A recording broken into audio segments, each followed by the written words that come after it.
नमस्कार विद्यार्थी मित्रांनो, आजचा आपला टॉपिक आहे पेशी म्हणजे सेल. तर चला वेळ वाया न घालवता लगेच आपल्या व्हिडिओला सुरुवात करूया. तर विद्यार्थी मित्रांनो, तुम्हाला माहिती असेल की जसं आपलं मानवी शरीर आहे, ठीक आहे, तर मानवी बॉडी ज्यावेळी तयार होत असते किंवा मानवी बॉडी आपण म्हणतोय, तर हे एक संपूर्ण समजा शरीर आहे.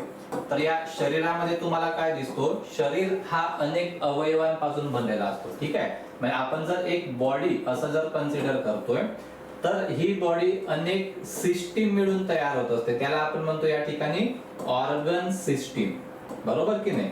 ऑर्गन सिस्टीम मिळून आपली बॉडी तयार होत असते. आणि हे ऑर्गन सिस्टीम काय, तर अनेक ऑर्गन मिळून तयार होत असते, ठीक आहे. हे जे अनेक ऑर्गन आहेत, ऑर्गन कसे तयार होतात, तर अनेक प्रकारच्या टिश्यू पासून तयार होत असतात, ठीक आहे. त्यानंतर हे जे टिश्यू आहेत, ते टिश्यू कशामुळे तयार होत असतात, तर त्या सेल पासून तयार होत असतात. म्हणजे smallest structural and functional unit of our body is known as sale.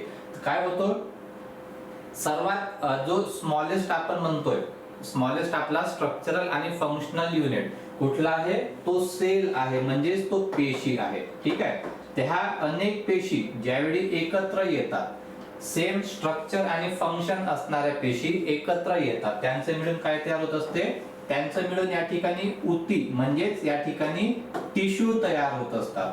असे अनेक टिश्यू मिळून एक ऑर्गन तयार होत असतो, अवयव या ठिकाणी तयार होत असतो, ठीक आहे. मग या अवयवां मिळून, अनेक अवयव मिळून एक अवयव संस्था या ठिकाणी तयार होत असते. आणि ह्या अनेक अवयव संस्था मिळून एक सजीव या ठिकाणी निर्माण होत असतो, ठीक आहे. तर आपण सर्वात अगोदर या ठिकाणी सेल्स म्हणजे जो आपला स्ट्रक्चरल आणि फंक्शनल युनिट आहे याबद्दल माहिती घेणार आहोत. त्यानंतर आपण ऊती किंवा टिश्यू आहे, टिश्यू विषयी माहिती घेणार.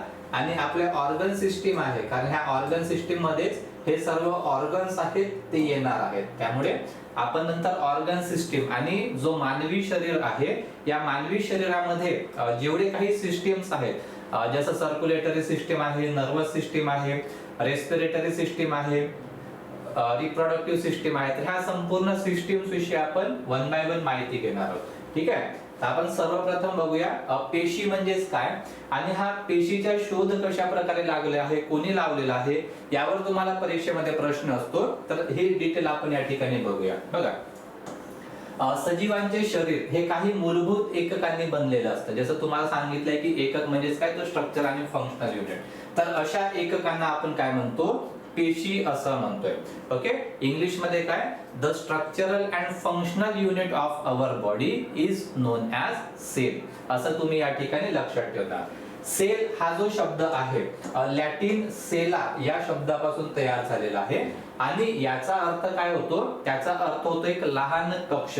बघा, ज्यावेळी शोध लागलेला होता त्यावेळी काय होतं की अशा प्रकारचे सेल त्यांना दिसायचे. बघा, कारागृहामध्ये कशा प्रकारे सेल असतात, तर ह्या प्रकारे सेल त्यांना दिसायचं, म्हणून या ठिकाणी सेल हा शब्द याला मिळालेला आहे.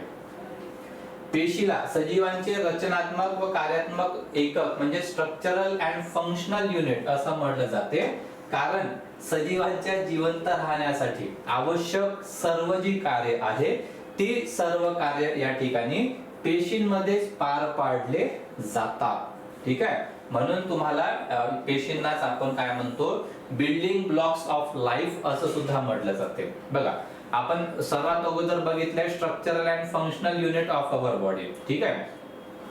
पुन्हा याला building block of our body किंवा ऑफ अवर लाईफ का म्हटलं जाते, कारण हे अनेक प्रकारचे असे पेशी मिळून काय तयार होत असते, टिश्यू तयार होतो. अनेक टिश्यू मिळून ऑर्गन तयार होते, अनेक ऑर्गन मिळून एक ऑर्गन संस्था तयार होते, आणि अनेक ऑर्गन सिस्टीम्स मिळून एक संपूर्ण आपण जो मानव शरीर म्हणतो की आपलं जे बॉडी आहे, ती संपूर्ण बॉडी या ठिकाणी तयार होत असते, ठीक आहे. मग आपलं जे काही आपण जिवंत राहतोय, का राहतोय, कारण आपल्या शरीरामध्ये जे पेशी आहेत, जे सेल्स आहेत, ते कंटिन्युअसली वर्क करत असतात. कंटिन्युअसली त्यांचा जो स्ट्रक्चर आणि फंक्शन आहे तो चेंज होत असतो, ठीक आहे. त्यामुळे हे लक्षात ठेवायचे.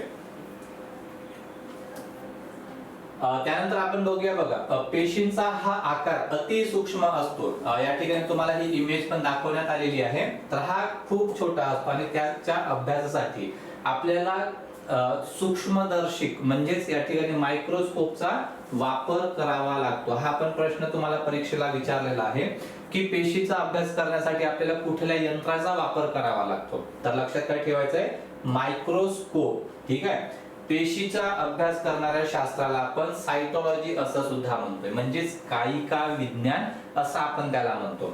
या पॉइंटला सुद्धा परीक्षेमध्ये प्रश्न आलेला आहे. ओके, दोन्ही पॉइंट लक्षात ठेवायचे इम्पॉर्टंट आहे.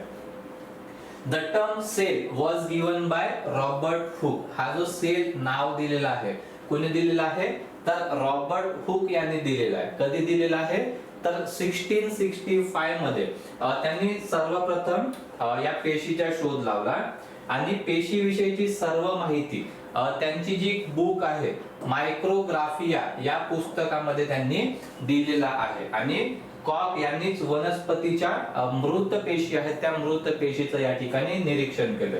बघा, त्यांनी ज्यावेळी रॉबर्ट हुक यांनी निरीक्षण केले मृत पेशीचं, त्यावेळी त्यांना काय दिसलंय की हे जे पेशी आहेत या पेशींमध्ये त्यांना अशा प्रकारचे या ठिकाणी सेल्स दिसले. जसं कारागृहामध्ये सेल असतात त्या प्रकारे सेल त्यांना दिसले आणि त्यामुळे त्यांनी जो नाव आहे त्याला सेल असं नाव दिलेलं आहे. ठीक आहे. म्हणून बघा, the term cell was given by Robert Hooke. Robert Hooke यांनी हे जे नाव आहे ते दिलेलं आहे. ठीक आहे. आणि वर्ष लक्षात ठेवायचं आहे 1665 आणि त्यांची जी बुक आहे मायक्रोग्राफिया, हे बुकचं नाव सुद्धा लक्षात ठेवायचं आहे. यावर पण परीक्षेत प्रश्न विचारला जातो. ठीक आहे. मग हे जे सेल आहेत, ही जी पेशी आहे, तर या पेशींमध्ये तुम्हाला प्रश्न वेगवेगळ्या प्रकारे येत असतो. जसं एक नॉर्मल आपण जनरल नॉलेजचा जरी प्रश्न म्हटला तर मग सर्वात मोठी पेशी कुठली किंवा सर्वात लहान पेशी कुठली, अशा प्रकारचे प्रश्न पण कधी कधी तुम्हाला विचारले जातात. तर ते तुम्हाला पाठांतर असायला हवं, म्हणून ते लक्षात ठेवायचे. बघा, जी सर्वात लहान पेशी आहे ते सर्वात लहान पेशी आहे या ठिकाणी मायक्रोप्लाझ्मा गॅलिसेप्टिकम. ठीक आहे. मायक्रोप्लाझ्मा गॅलिसेप्टिकम. आता याचं जर तुम्ही साईज बघितलंय तर जवळपास 0.1 ते या ठिकाणी 0.3 मायक्रोमीटर एवढं या ठिकाणी याचं साईज आहे. ठीक आहे. म्हणजे ते सर्वात लहान आहे. सर्वात मोठी कुठली असणार आहे, तर सर्वात मोठी या ठिकाणी शहामृगचे अंडे हे सर्वात मोठी सेल आहे. ठीक आहे. जवळपास 15 ते 18 सेंटीमीटर एवढं याचं साईज आहे. त्यानंतर एक प्रश्न विचारला जातो की आपल्या मानवी शरीरातील सर्वात लहान पेशी कुठली आहे, तर ते आहे स्पर्म म्हणजे शुक्राणू.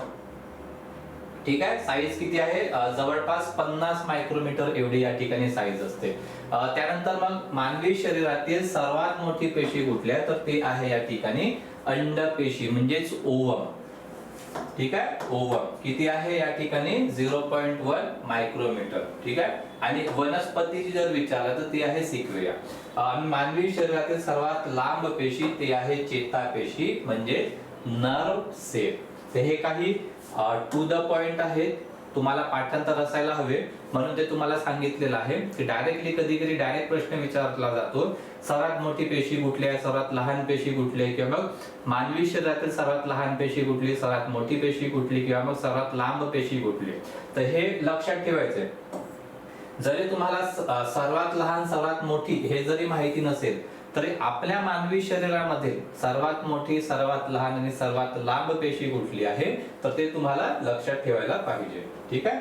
आता सेम यामध्ये आपल्या भूतलावर सर्वात मोठा प्राणी कुठला आहे तर तो आहे या ठिकाणी आफ्रिकन बुश हत्ती. हा सर्वात मोठा साईजने. ठीक आहे. सर्वात मोठा भूचर प्राणी आहे. त्यानंतर सर्वात मोठा माकड कुठला आहे तर तो आहे गोरिला. सर्वात हुशार कोण आहे तर सर्वात हुशार या ठिकाणी चिंपांझी आहे. ठीक आहे. सर्वात मोठा प्राणी समुद्रामध्ये जर म्हटलं तर आपण तो आहे मगर. सर्वात मोठा पक्षी कुठला आहे तर तो आहे नर शहामृग. आणि सर्वात लहान पक्षी कुठला आहे ते आहे या ठिकाणी हमिंग बर्ड. ठीक आहे. तो चिमणीसारखं छोटस एकदम असतो. तर हे तुम्ही लक्षात ठेवायचं, हा एक्स्ट्रा नॉलेज साठी आहे. आता बघा, हे जे पेशी आहेत ना, पेशी म्हणजे जे सेल आहेत त्या सेल्स दोन प्रकारे डिवाइड केले जातात. ठीक आहे. आपण वेळी सेल्सचा अभ्यास करतो त्या पण वेळी आपल्याला दोन प्रकार दिसतात. दोन प्रकार कशा प्रकारे दिसणार बघा. तर एक जे सेल असणार म्हणजे जर आपण सेलला डिवाइड करतो अभ्यास करण्यासाठी तर एक असं दिसणार आपल्याला का काही डेव्हलप तुम्हाला दिसणार, ठीक आहे, म्हणजेच त्यांच्यामध्ये डेव्हलपमेंट जास्त झालेली दिसेल. मग काही सेल अशा पण असणार की जे अंडर डेव्हलप आहेत किंवा अनडेव्हलप आहेत, म्हणजेच ते कमी डेव्हलप आहेत, बरोबर. तर ह्याच बेसिसवर ते डेव्हलप आहेत किंवा नाही यानुसार आपण पेशी शिकताना आपण त्याचे दोन प्रकार पाडलेले आहेत. दॅट इज कॉल्ड ॲज आदि केंद्रकी आणि दृश्य केंद्रकी. आदि केंद्रकी याचा अर्थ होतो प्रोकॅरियोटिक सेल आणि दृश्य केंद्रकी म्हणजे यूकॅरियोटिक सेल. प्रोकॅरियोटिक सेल आणि यूकॅरियोटिक सेल. तर बघा तुलनेने अविकसित असतात. तुलनेने हे जे आदि केंद्रकी आहे ते काय आहे, अविकसित आहे, ठीक आहे. अविकसित म्हणजेच अनडेव्हलप, डेव्हलप झालेलं नाही आहे. त्याचं साईज जवळपास 1 ते 10 मायक्रोमीटर एवढी असते. आणि दृश्य केंद्रकी मध्ये काय, दृश्य केंद्रकी केंद्रक त्यांना दृश्य दिसतोय, म्हणजे केंद्रक म्हणजेच काय, तर ही जर सेल असेल तर याचा न्यूक्लियस, न्यूक्लियस म्हणजेच केंद्रक. तर हा जो न्यूक्लियस आहे तो न्यूक्लियस आपल्याला स्पष्टपणे दिसतोय म्हणून आपण याला दृश्य केंद्रकी पेशी असं म्हणतोय. तर मग जर आपल्याला त्याचं न्यूक्लियस दिसत आहे, केंद्रक दिसत आहे, तर ते काय असणार, ते तुलनेने विकसित असणार, ठीक आहे. ज्यांचा न्यूक्लियस आहे व्यवस्थित दिसतोय आपल्याला म्हणजे ते काय आहे, ते डेव्हलप आहे. याचं साईज जवळपास 5 ते 100 मायक्रोमीटर एवढा असतो, ठीक आहे. हे केंद्रक विकसित नसते कारण केंद्रक आपल्याला व्यवस्थित दिसतच नाही, म्हणजे प्रोटोप्लाझम सायटोप्लाझम बरोबर प्रोटोप्लाझम सेमच असतो. प्रो याचा अर्थच होतो अविकसित आणि कॅरियन म्हणजेच होतो केंद्रक. म्हणजेच काय, तर अविकसित केंद्रक ज्याचा विकसित केंद्रक आहे, न्यूक्लियस आहे, विकसित झालेला नाही, ठीक आहे. आणि सेम याच्या अपोजिट दृश्य केंद्रकी म्हणजेच यूकॅरियोटिक. यू म्हणजेच काय, यू म्हणजेच असतो विकसित आणि कॅरियन म्हणजेच केंद्रक. ज्या पेशींचा केंद्रक विकसित आहे आपल्याला डोळ्यांना दिसतोय, डोळ्यांना दिसतोय इन द सेन्स आपण मायक्रोस्कोप मध्ये बघतोय ते, ठीक आहे. तर ज्यावेळी ज्या सेल्सचा आपल्याला केंद्रक दिसतोय याचा अर्थ होतो त्याला आपण म्हणतो यूकॅरियोटिक, ठीक आहे. केंद्रक पटलाचा अभाव, आता इथं केंद्रकच नाही तर केंद्रक पटल जो आहे त्याचा अभाव या ठिकाणी असणार आहे. रायबोझोम्स प्रोटीन निर्मितीचे कण त्या ठिकाणी फक्त असतात, ठीक आहे. आता दृश्य केंद्रकी मध्ये काय, केंद्रक आहे तर केंद्रक पटल सुद्धा त्या ठिकाणी असतोय. केंद्रक पटल मीन्स न्यूक्लियर मेम्ब्रेन. हा जो न्यूक्लियस असेल, न्यूक्लियस वर या ठिकाणी त्याचा एक पडदा असेल त्याला आपण म्हणतोय न्यूक्लियर मेम्ब्रेन, ठीक आहे. मग इतर पेशी अंगके हे सुद्धा पटल युक्त असतात. फॉर एक्झाम्पल काय लक्षात ठेवायचंय, जे प्लाझ्मोडियम आहेत, अमिबा आहेत, फंगीज आहेत, यांच्यामध्ये तुम्हाला हे जे प्रोकॅरियोटिक सेल आहेत ते प्रोकॅरियोटिक सेल दिसणार, ठीक आहे. आदि केंद्रकीमध्ये एकच गुणसूत्र असतात जे वर्तुळाकार डीएनएच्या स्वरूपामध्ये असते, ठीक आहे. आणि सेम जर याच्या अपोजिट आपण म्हणलं इथं काय असतं, एकच गुणसूत्र असतात, परंतु दृश्य केंद्रकी विकसित आहे. जर ते विकसित असेल तर या ठिकाणी अनेक गुणसूत्र तुम्हाला दिसणार. जसं बघा मानवी शरीर आहे, आपल्याकडे 46 क्रोमोझोम्स आहेत, बरोबर की नाही. तर सेम त्याच प्रकारचे जे दृश्य केंद्रकी आहे ते डेव्हलप आहेत, तर एकापेक्षा जास्त त्या ठिकाणी क्रोमोझोम दिसणार. पण इथं काय दिसणार, आदि केंद्रकी ते डेव्हलपच नाही तर त्यांच्यामध्ये एकच तुम्हाला या ठिकाणी दिसणार, ठीक आहे.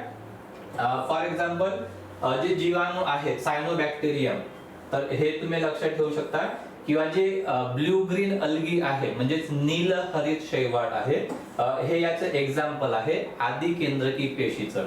आणि फॉर एक्झाम्पल प्रोटिस्टा आहे, वनस्पती आहे, अँजिओस्पर्म आहे, जिम्नोस्पर्म आहे, आपलं बेडूक आहे, मासे आहेत, पक्षी आहेत, आपलं सस्तन प्राणी आहेत, मनुष्य आहेत. यांच्यामध्ये काय दिसतो, यांच्यामध्ये तुम्हाला वेगवेगळे गुणसूत्र दिसतात, वेगवेगळे क्रोमोझोम दिसतात.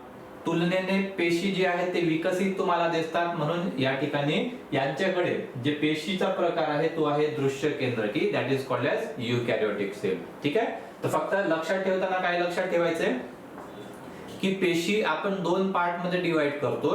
एक असतो की जो ज्या ठिकाणी आपल्याला केंद्रक एकदम स्पष्ट दिसतोय आणि एका ठिकाणी केंद्रक स्पष्ट दिसत नाही. मग जिथे आपल्याला केंद्रक दिसतोय मग त्याला आपण म्हणणार दृश्य केंद्रकी. दृश्य म्हणजे दिसणे, ठीक आहे. आणि आदि केंद्रकी म्हणजेच काय, तर त्याचा आपल्याला केंद्रक दिसत नाही. केंद्रक दिसत नाही म्हणजे तो तुलनेने अविकसित आहे. आपल्याला केंद्रक दिसतो म्हणजे न्यूक्लियस दिसतो म्हणजे तो विकसित आहे. त्या ठिकाणी केंद्रक आहे याचा अर्थ त्याच्यावर मेम्ब्रेन सुद्धा असेल, म्हणजे त्यावर आवरण सुद्धा असेल. इथं केंद्रकच नाही तर त्यावर आवरण कसं राहणार, बरोबर की नाही. मग हे सेल डेव्हलप आहे तर ते डेव्हलप प्राण्यांमध्येच राहणार, आणि हे न्यूक्लियस डेव्हलप नाही तर ते जे डेव्हलप सेल्स नाही अशाच प्राण्यांमध्ये या प्रकारचे सेल राहणार. ठीक आहे, हे लक्षात ठेवायचे डिफरन्स.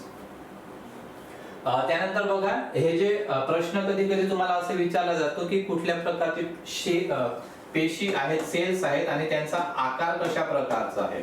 ओके, यावर पण कधी कधी तुम्हाला to the point one liner मध्ये प्रश्न विचारला जातो, म्हणून हा टेबल तुम्हाला दिलेला आहे. तर बघा, जो अमिबा शेप आहे, अमिबा जी पेशी आहे त्याचा आकार तुम्ही जर विचारात घेतला तर तो इरेग्युलर आहे. रेग्युलर आणि इरेग्युलर बघा, रेग्युलर म्हणजे समजा आता आपण म्हटलं हा एकदम रेग्युलर आहे, ठीक आहे, जसं ड्रॉइंग माझी तेवढी खास नाही पण लक्षात घ्या. आणि इरेग्युलर म्हणजे काय, तर हे आपल्याला असं काही समजत नाही, हा आहे इरेग्युलर शेप. ओके, तर अमिबाचा जो आकार आहे तो सेम इरेग्युलर शेप आहे.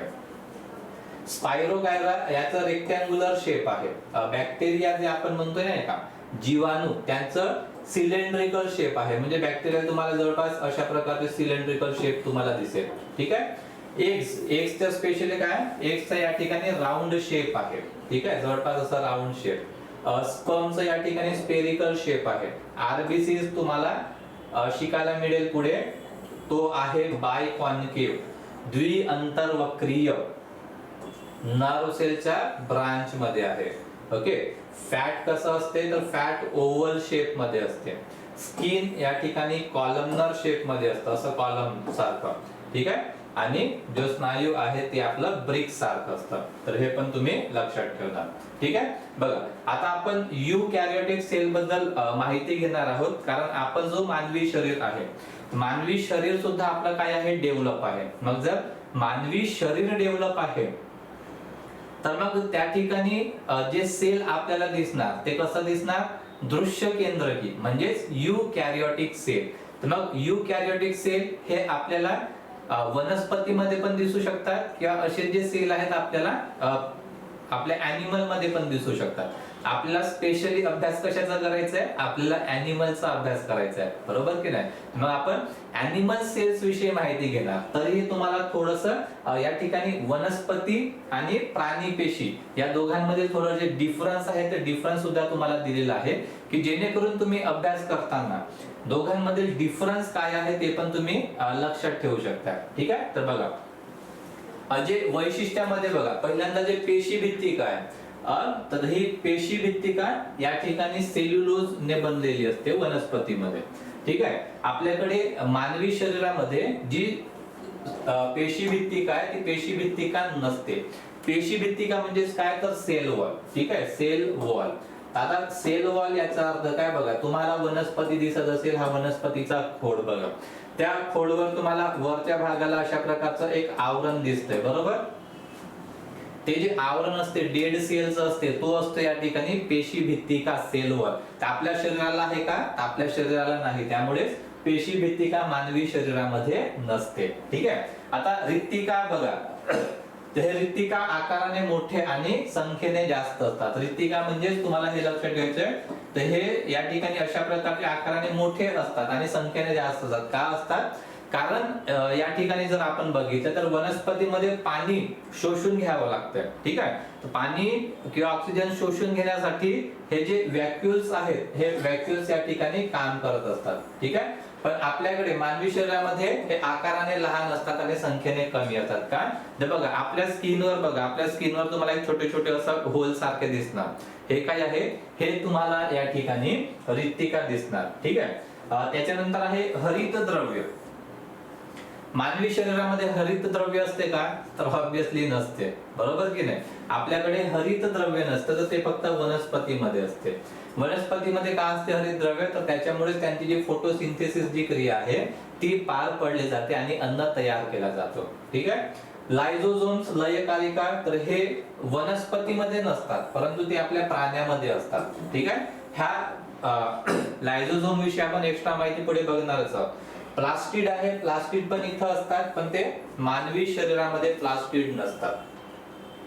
तंतुकणिका या ठिकाणी संख्येने कमी असतात, परंतु मानवी शरीरामध्ये संख्येने जास्त असतात. आता बघा, हे तुम्हाला फरक सांगितलाय, पण यांचा जो उपयोग आहे, यांचं स्ट्रक्चर कशा प्रकारचं आहे, हे तर आपल्याला वन बाय वन बघावं लागेल. कारण आपण इथं एका वेळी प्रत्येक गोष्ट जर बघितली तर कन्फ्युज होणार. त्यामुळे फक्त यामध्ये मानवी शरीरामध्ये कोणत्या गोष्टी अवेलेबल आहेत, की मानवी शरीरातील पेशीमध्ये कोणत्या गोष्टी अवेलेबल आहेत आणि वनस्पती पेशीमध्ये कुठल्या गोष्टी अवेलेबल आहेत, त्याचा डिफरन्स आपण बघितलाय. आता वन बाय वन जे मानवी शरीरामध्ये गोष्टी आहेत त्यांच्याविषयी आपण माहिती घेणार. ठीक आहे, तर बघा, ही जी सेल वॉल आहे, ही सेल वॉल कुठं दिसेल तुम्हाला? वनस्पतींमध्ये दिसेल, आपल्या प्राण्यांमध्ये दिसत नाही. का दिसत नाही तर त्याचं पण तुम्हाला कारण सांगितलंय.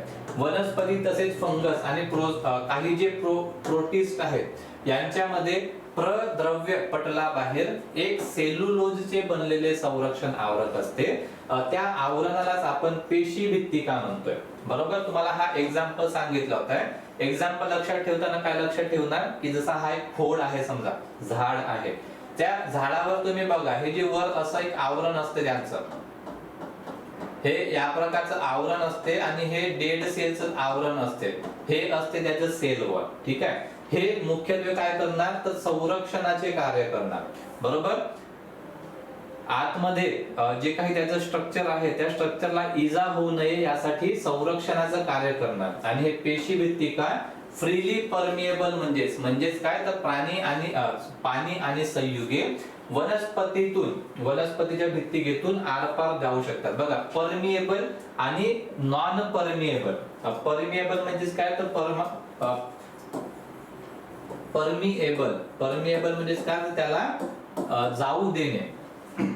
बघा, काय असते की ही जी सेल वॉल आहे, ही सेल वॉल मध्ये हे सेल वॉल असते, वरचं डेड स्ट्रक्चर असते, परंतु ही फ्रीली परमिएबल आहे. परमिएबल आहे म्हणजेच काय तर आतमधून एखादी गोष्ट बाहेर जाऊ देणे आणि बाहेरील एखादी गोष्ट आतमध्ये जाऊ देणे. ठीक आहे, याला आपण म्हणतोय परमिएबल.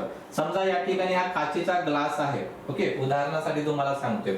आता ह्या काचेच्या ग्लास मध्ये इथं पाणी असेल. ठीक आहे, आता ह्या पाणीमध्ये बघा, इथून एखादी गोष्ट आपल्याला असं डायरेक्ट टाकता येणार का? डायरेक्ट जाऊ देतो का तो काचेचा ग्लास असेल किंवा स्टीलचा ग्लास असेल तर नाही. त्यासाठी फक्त हा इथूनच एक आपला वे आहे, तो आतमध्ये काही पाणी वगैरे टाकण्यासाठी, ओके, किंवा एअर टाकण्यासाठी जाण्यासाठी पण हा एकच एवढा भाग असतो खुला.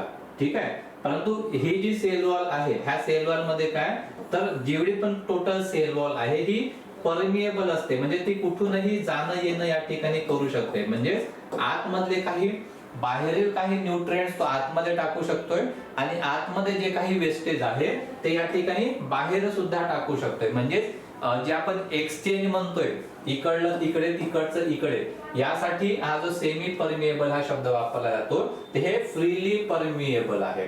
ठीक आहे, म्हणजेच तो डायरेक्टली कम्युनिकेट करू शकतो. कम्युनिकेट म्हणजेच काय तर आतमधील वेस्ट तो बाहेर टाकणार, बाहेरील चांगल्या गोष्टी आतमध्ये घेऊ शकतोय. ठीक आहे, तर ल्युव्हॅन हॅक यांनी पहिल्यांदा पेशीच्या अंगकाचे निरीक्षण केले होते. ठीक आहे, आणि हा एक इम्पॉर्टंट प्रश्न म्हणून आलेला आहे. तर सेल वॉल हे कायटिन पासून बनलेलं असते. कोणाचं तर बॅक्टेरिया आणि पॉलीसॅकराइड याचं जे सेल वॉल आहे हे कायटिन पासून बनलेलं असते आणि यावर तुम्हाला परीक्षेत प्रश्न आलेला आहे. त्यामुळे लक्षातच ठेवायचंय. आणि ज्या पण गोष्टी मी तुम्हाला बोलतोय किंवा स्लाइड मध्ये लिहिलेल्या आहेत त्या संपूर्ण गोष्टी तुम्हाला स्वतः नोट्स मध्ये टाइप करायचे, नोट्स मध्ये लिहायचंय, स्वतः नोट्स काढायची आहे. कारण ह्या संपूर्ण बाबींवर प्रश्न आलेला आहे. ठीक आहे, बघा, त्यानंतर आपण बघूया की सेल मेम्ब्रेन, त्यालाच आपण प्लाझ्मा मेम्ब्रेन म्हणतो, त्यालाच आपण बायो मेम्ब्रेन सुद्धा म्हणतोय. एकाच गोष्टीचे तीनही नाव आहेत म्हणून त्या ठिकाणी कन्फ्युज व्हायचं नाही. ठीक आहे, बघा, तर हे एक पातळ जैविक आवरण असते जे पेशी द्रव्याच्या भोवती तसेच जे काही महत्वाचे पेशी आहेत त्यांच्या भोवती या ठिकाणी असते. बघा, जसं फॉर एक्झाम्पल आपण बघितलं की हे सेल वॉल आहे, तर याच्या भोवती तुम्हाला या ठिकाणी दिसणार. ठीक आहे, तर पेशी पटलाच्या रचनेसंबंधी सर्वाधिक स्वीकृत सिंगर आणि निकोलसन यांनी 1972 साली मांडली आणि त्याच प्रकृतीचे नाव या ठिकाणी फ्लुइड मोझॅक मॉडेल असं आहे. ठीक आहे, तर ही रचना सुद्धा तुम्हाला लक्षात ठेवायची आहे. या प्रकृतीनुसार पेशी पटल हे फॉस्फोलिपिड हा लक्षात ठेवायचं आहे. या मेदाचे 2 स्तर व प्रथिने यांचे बनलेला आहे. ठीक आहे, ते प्रथिने जणू काही मेदाच्या समुद्रात तरंगते असे हिमनग असे वर्णन या ठिकाणी केलेलं आहे. ठीक आहे, तर पेशी पटलामध्ये प्रथिने व मेद यांचे प्रमाण या ठिकाणी 58% आणि 48% असते आणि 2% कार्बोदके असतात. हे प्रमाण प्रत्येक पेशीनुसार या ठिकाणी वेगवेगळे सुद्धा असू शकते. ठीक आहे, तर हे लक्षात ठेवायचे. आणि आरबीसीज मध्ये जर आपण बघितलंय, मानवाच्या आरबीसीज मध्ये जवळपास 52% प्रोटीन असते आणि या ठिकाणी 40% फॅट असते, म्हणजेच मेद असते. एवढं पण तुम्ही या ठिकाणी लक्षात ठेवू शकता. ठीक आहे, त्यानंतर हा जो पेशी पटल आहे त्याचं मुख्य कार्य काय आहे, तर बघा मुख्य कार्य काय असणार आहे, तर जो मगाशी सांगितल्याप्रमाणे बाहेरील उपयुक्त पदार्थ पेशीच्या आतमध्ये घ्यायचे. बरोबर, आपल्याला उपयुक्त पदार्थ काय काय आहे, आपल्याकडे पाणी आवश्यक आहे, क्षार आवश्यक आहे किंवा ऑक्सिजन आवश्यक आहे. तर ह्या संपूर्ण गोष्टी त्याच्या शरीराच्या तो आतमध्ये घेणार आणि मग बाहेर काय टाकणार, तर बाहेर या ठिकाणी युरिया आहे, CO2 आहे, हे पेशींच्या बाहेर टाकणार. ठीक आहे, म्हणजे तो वेस्टेज म्हणून बाहेर टाकणार. या कार्यासाठी पेशी पटल निवडक्षम पारगम्य असते. म्हणजे तुम्हाला जे परमिएबल म्हटलेलं आहे, तर परमिएबल कशासाठी असते, तर हे जे चांगले घटक आहेत ते आतमध्ये घेणे आणि जे वेस्टेज मटेरियल आहे ते बाहेर टाकण्यासाठी. ऑक्सिजन आणि कार्बन डायऑक्साइड यांचे पेशी पटलातून वहन हे निष्क्रिय विसरणाद्वारे होते. म्हणजे डायरेक्टली याचं ट्रान्सफर होत असते. ठीक आहे, नेक्स्ट जो घटक आहे तो आहे या ठिकाणी पेशी द्रव्य म्हणजे सायटोप्लाझम. बघा, ही जर कुठलीही एक सेल असेल तर या सेल मध्ये वर आपण सेल वॉल बघितला आहे. हे आहे समजा सेल वॉल, तर हे आहे सेल मेम्ब्रेन. ठीक आहे, आता या सेल मेम्ब्रेन मध्ये काय असतं, असं पेशी द्रव्य असतात. ठीक आहे, जो फ्लुइड असतो. तर पेशीमध्ये पेशी पटलाच्या आत एक तरल द्रव्यप्रद पदार्थ असतो.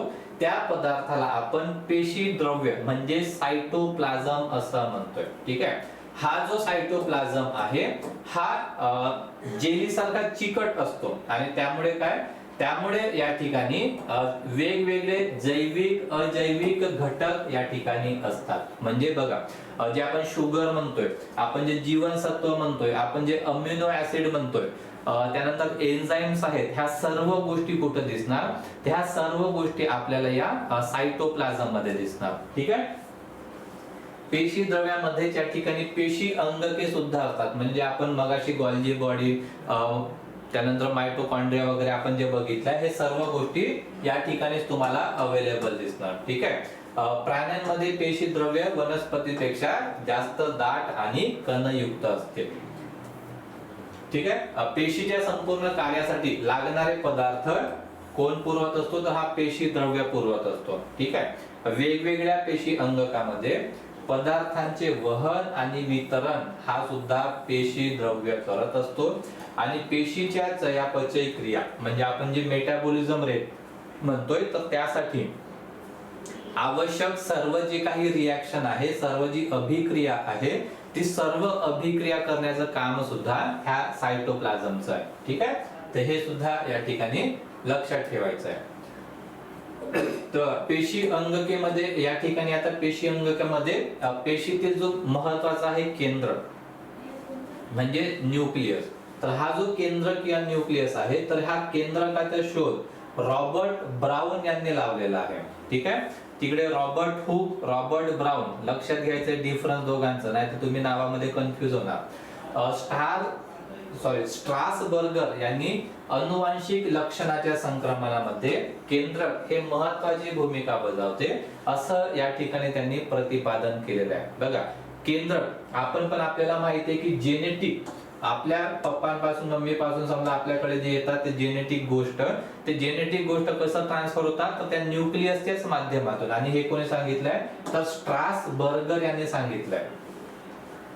पेशींच्या सर्व क्रियांचे नियंत्रण केंद्रकाद्वारे केले जाते, म्हणूनच याला कंट्रोलिंग सेंटर ऑफ सेल असं सुद्धा म्हटलं जाते.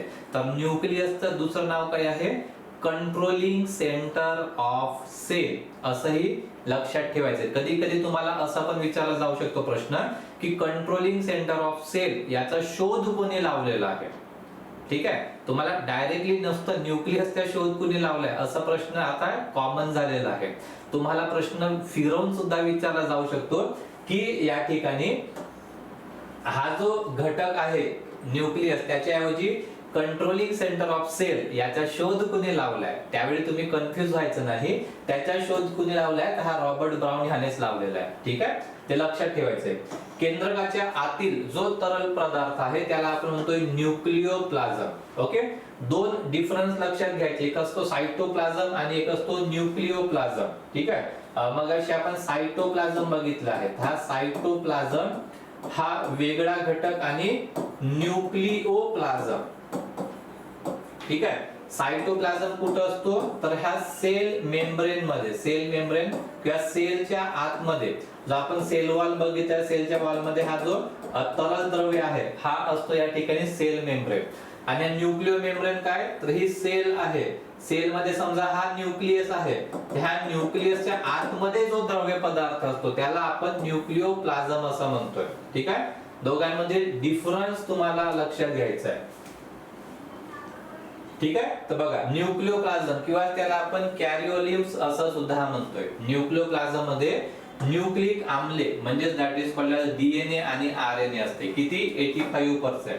क्षार आहे किंवा प्रथिन आहे त्यामध्ये 5% आणि जे आम्ल आहे ऍसिड्स आपण म्हणतोय ते 10% इत्यादी पदार्थ त्यामध्ये असतात. आणि हे न्यूक्लियस म्हणजे केंद्रकी आणि रंगसूत्राचे जाळे सुद्धा या ठिकाणी असतात. ओके, डीएनए तुम्हाला माहिती आहे, आरएनए माहिती आहे. डीऑक्सीरायबोज न्यूक्लिक ऍसिड डीएनए आणि आरएनए रायबो न्यूक्लिक ऍसिड आणि डीऑक्सीरायबोज न्यूक्लिक ऍसिड. ठीक आहे, तर बघा पेशी अंगकामध्ये दुसरा आहे या ठिकाणी प्रोटीन. तर बघा रायबोसोमल प्रोटीन केंद्रकी हे आरएनए आणि रायबोसोमल प्रोटीन यांच्याद्वारे या ठिकाणी तयार होत असते.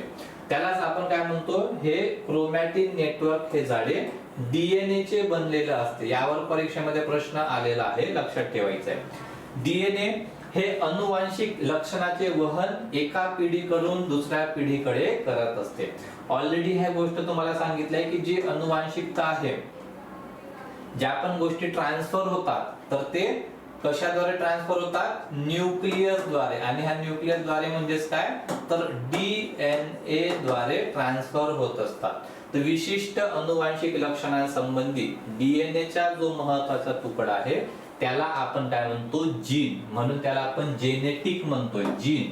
ठीक आहे, जीन या शब्दावरूनच जेनेटिक अनुवांशिक तयार झालेला शब्द. तर क्रोमॅटिनचे दोन प्रकार आहेत या ठिकाणी, यू क्रोमॅटिन आणि हेटेरोक्रोमॅटिन. यू क्रोमॅटिन मध्ये जास्त डीएनए असतात आणि कमी प्रथिन असतात आणि हेटेरोक्रोमॅटिन मध्ये कमी डीएनए असतात आणि जास्त प्रथिने असतात. ठीक आहे, हे दोन जे टाइप आहेत ते दोन टाइप फक्त तुम्ही पाठांतर म्हणून थोडस लक्ष द्या, फक्त तेवढं काही यावर क्वेश्चन आलेला नाहीये, फक्त लक्षात ठेवायचंय. ठीक आहे, नेक्स्ट जो घटक आहे तो आहे आपल्या या ठिकाणी तंतुकणिका,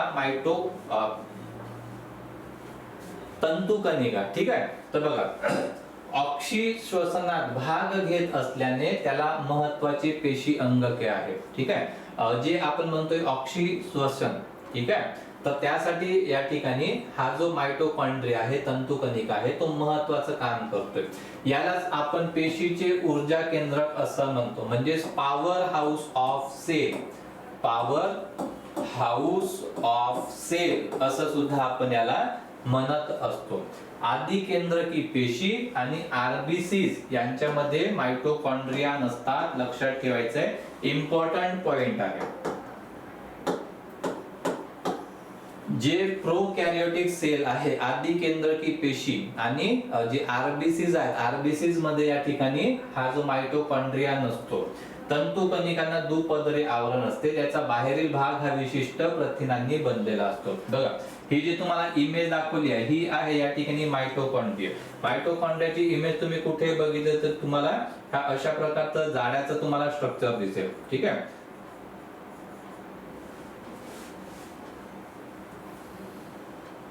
त्यानंतर आहे नेक्स्ट घटक आहे तो आहे ऑक्सिझोम्स.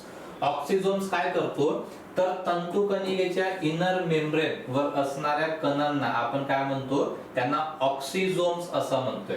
हे समजा आपण मगाशी तंतुकणिका जे बघितलंय त्या तंतुकणिका जे अशा प्रकारचे असतात, तर या तंतुकणिकांमध्ये इथं जे वर इनर मेम्ब्रेन मध्ये तुम्हाला असे छोट्या छोट्या कणांचे तुम्हाला ऑक्सिझोम्स दिसणार आहे. ठीक आहे. त्यानंतर नेक्स्ट घटक आहे तो आहे गोल्जी काय. याचं दुसरं जे नाव आहे ते दुसरं नाव आहे that is called as chemical factory of the cell. ठीक आहे. Chemical factory of the sale.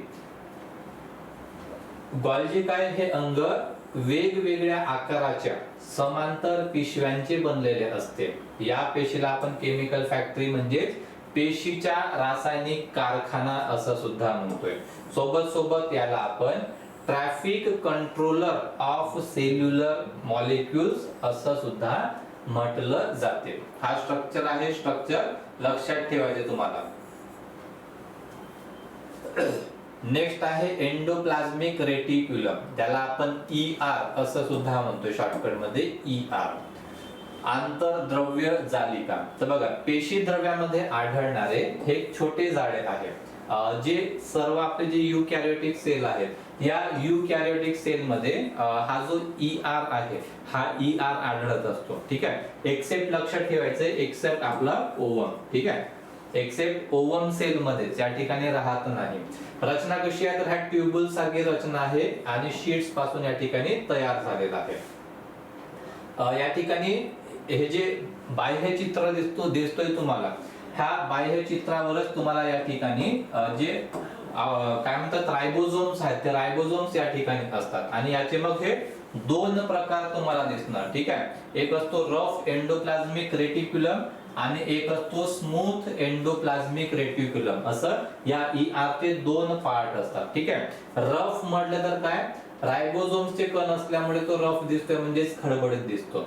आणि स्मूथ मध्ये काय असणार तर स्मूथ मध्ये रायबोझोम्स हे कण नसल्यामुळे तो स्मूथ दिसतोय, गुडगुडीत दिसतोय.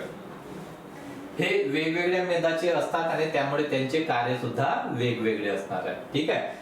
काय काय कार्य असणार याचं, पेशीला आधार देण्याचं काम करणार, विषारी पदार्थ बाहेर फेकण्याचं काम करणार, स्टेरॉइडची निर्मिती करणार किंवा जे काही औषध आहे तर औषध बाहेर टाकण्याचं काम सुद्धा या ठिकाणी केलं जाते. असं वेगवेगळे काम या ठिकाणी केले जाते ह्या ER द्वारे. ER आपण बघितले तर ते तुम्हाला सर्व जे युकॅरियोटिक सेल आहेत त्या सरांमध्ये दिसेल एक्सेप्ट अंडपेशी. ठीक आहे. त्याचे आपण दोन प्रकार सुद्धा बघितले. एक असतो स्मूथ एंडोप्लाझ्मिक रेटिक्युलम आणि एक असतो रफ. रफ मध्ये रायबोझोम असतो म्हणून तो रफ झालेला आहे, दुसऱ्यामध्ये रायबोझोम्स अवेलेबल नाही म्हणून ते स्मूथ झालेलं आहे. ठीक आहे. ते ER हे पेशीसाठी पेशी पटल तयार करण्याचे कार्य करतात आणि त्यामुळेच रायबोझोम्सला प्रोटीन फॅक्टरी ऑफ सेल असं सुद्धा म्हटलं जाते. ठीक आहे. लक्षात ठेवायचं आहे तुम्हाला. त्यानंतर आपण नेक्स्ट घटक बघूया या ठिकाणी रिक्तिका म्हणजेच या ठिकाणी बघा व्हॅक्युल्स. ही पेशी अंगके वनस्पती पेशीमध्ये मोठ्या आकाराची असतात आणि कायमस्वरूपी असतात. परंतु जर आपण मानवामध्ये बघितलं तर मानवामध्ये हे एकदम छोट्या आकाराची असतात. ठीक आहे. पेशीमध्ये स्नायू व द्रव्य पदार्थांना साठवून ठेवणे हे या ठिकाणी रिक्तिकाचं म्हणजे व्हॅक्युल्सचं महत्वाचं कार्य आहे. रिक्तिका पेशीचं परासरणीय दाब म्हणजे ऑस्मॉटिक प्रेशर. काय, ऑस्मॉटिक प्रेशर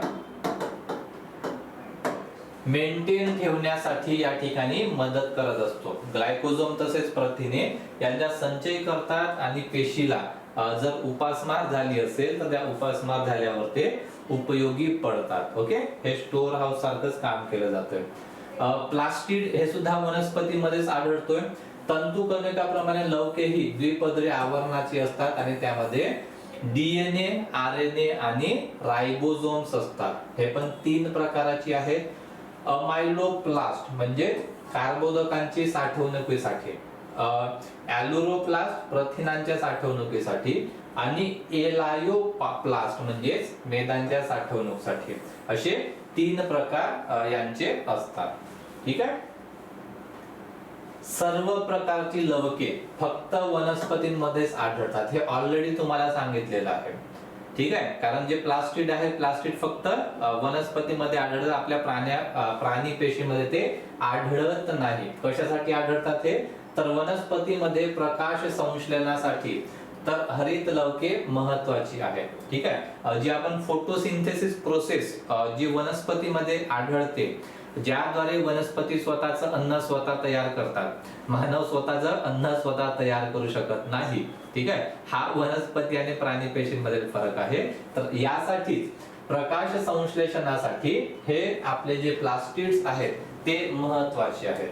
सोबत वर्ण लवके ही रंगद्रव्याच्या प्रकारानुसार वेगवेगळ्या रंगाची असतात. ठीक आहे. टी लिम्फोसाइट सारखे कॅन्सरग्रस्त पेशींचा नाश हे लयकारिका या ठिकाणी करत असतात. हे पण तुम्ही लक्षात ठेवू शकता. ठीक आहे. बघा, आता हे जे रंगद्रव्य की आपण म्हणले ना, त्या रंगांचं या ठिकाणी परीक्षेमध्ये तुम्हाला प्रश्न विचारला जातो की नाव काय आहे आणि त्यातील रंग कुठला आहे. तर कॅरोटीन हा आपण जो वापरतो तो असतो लाल नारंगी रंगाचा. ठीक आहे. कॅरोटीन लाल किंवा नारंगी रंग. झॅन्थोफिल म्हणजेच पिवळा रंग. बिटालिन हा असतो जांभळा किंवा पिवळा रंग, म्हणजे जांभळा पिवळा रंग असतो. क्लोरोफिल तुम्हाला माहिती आहे, क्लोरोफिल म्हटलं तर हिरवा रंगच लक्षात ठेवायचे. त्यानंतर आहे फायकोबिलिप्स म्हणजेच या ठिकाणी निळा रंग, आणि त्यालाच आपण फायकोसायनिन असं सुद्धा म्हणतो. आणि फायकोएरिथ्रिनला लाल रंग, असं हे रंग सुद्धा लक्षात ठेवायचे. रंग कशाचे? तर हे लवकांचे, प्लास्टिडचे. ठीक आहे. हे वर्णक लवके रंगद्रव्याच्या प्रकारावरून वेगवेगळ्या रंगाची असतात. तर हे रंग आपण बघितले. ठीक आहे. आता इथपर्यंत आपण जे बघितले ते आहे सेलचे टाईप, आणि त्या टाईप नुसार आपल्या ज्या मानवी शरीरामध्ये किंवा वनस्पती पेशींमध्ये जे पेशी अंगक आहेत त्यांचे जे स्ट्रक्चर बनलेलं आहे, त्या स्ट्रक्चर मध्ये काय काय गोष्टी आढळतात ह्या संपूर्ण माहिती आपण बघितली. आता हा जो सिद्धांत आहे, या पेशींवर काही सिद्धांत आहेत, काही महत्वाच्या गोष्टी आहेत, ते पण आपण या ठिकाणी बघूया. तर बघा, या सिद्धांत काय म्हणतो, शिल्डन आणि स्वानचा सिद्धांत आहे, त्यालाच आपण सेल थिअरी सुद्धा म्हणतोय. तर हा सिद्धांत काय म्हणतो बघा, सर्व सजीव पेशीपासून बनलेला आहे आणि पेशी हे सजीवांचे मूलभूत आणि रचनात्मक कार्यात्मक एकक आहे. ठीक आहे. पहिल्या सिद्धांतामध्ये पहिलाच महत्वाचा शब्द आहे की सर्व सजीव, जे आपण एकदम हा जो नियम आहे लेक्चरच्या एकदम सुरुवातीला तुम्हाला बोललेला आहे की जेवढे पण सजीव आहेत त्या सर्व सजीव यांचं शरीर जे आहे ते सेल्सनेच बनलेलं आहे. आणि हा सेल काय आहे? स्ट्रक्चरल आणि फंक्शनल युनिट आहे. ठीक आहे. मग पेशी ह्या स्वतंत्र एकक असून ते चयापचय प्रक्रियेत भाग घेते आणि इतर पेशींसोबत मिळून जी सजीवांची जीवन प्रक्रिया आहे ती जीवन प्रक्रिया या ठिकाणी व्यवस्थित करते. ठीक आहे. त्यामध्ये सर्वात महत्वाचा घटक कुठला असणार आहे कुठल्याही सेल मध्ये? तर तो असणार आहे त्या सेलचा केंद्रक म्हणजेच न्यूक्लियस. ठीक आहे. हे लक्षात ठेवायचे. आणि परीक्षेमध्ये प्रश्न काय आलेला आहे, तर वनस्पतीची पेशी भित्तिका ही मुख्यतः कशाने बनलेली असते हा प्रश्न आलेला आहे. तर ते वनस्पतीसाठी लक्षात ठेवायचं सेल्युलोजने बनलेली असते. ठीक आहे. आणि ऍपोप्टोसिस म्हणजेच काय, तर पेशीतील सूचनांच्या पूर्व नियोजनानुसार पेशी मृत्यू होणे होय. हे सुद्धा तुम्ही एक्स्ट्रा लक्षात ठेवू शकता.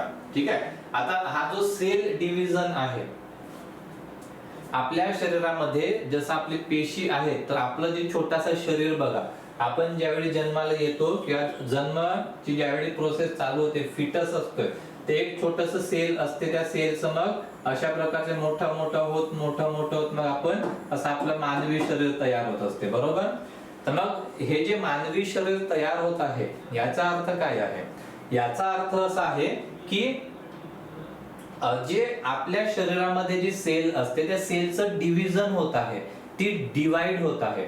तर मग सेल जी डिवाइड होत आहे तर ते कशा प्रकारे डिवाइड होतोय, तर याचे पण सेल डिव्हिजन होण्याचे 3 प्रकार असतात. ठीक आहे.